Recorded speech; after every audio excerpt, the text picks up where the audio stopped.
said, speaking to the governor, I had an opportunity to tell him that when he came in, we had a state budget deficit.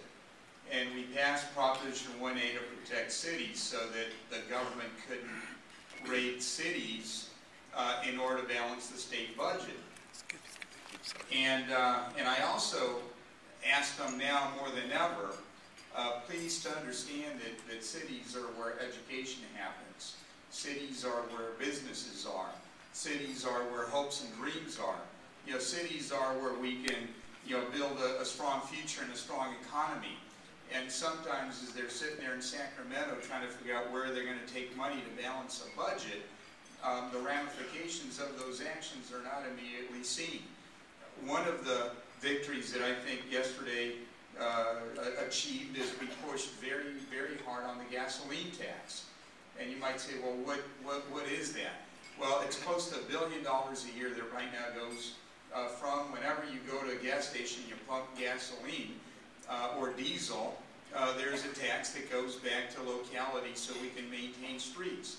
Here in Santa Ana, we're in a very aggressive program to fix up our streets, but we're funding it with revenues from the gas tax. If that tax goes away, we have no way of backfilling. And as they said to me, they said, well, Mayor, you know, if you lose the gas tax, you know, you just have potholes. And what I said is we cannot have a city that is a good city anywhere in California if we have potholes that are okay to have, if we just you know, give up hope. So, you know, fortunately after those meetings, the Democratic leadership on the state and Senate side came back with a proposal that is much better for cities. They basically dig deeper into certain reserves that they had for a rainy day, because this is a rainy day.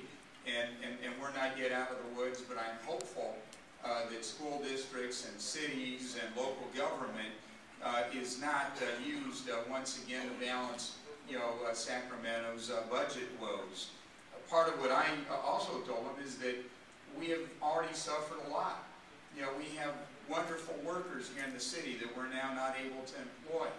You know, we're squeezing back and living within a fiscal diet, if you will.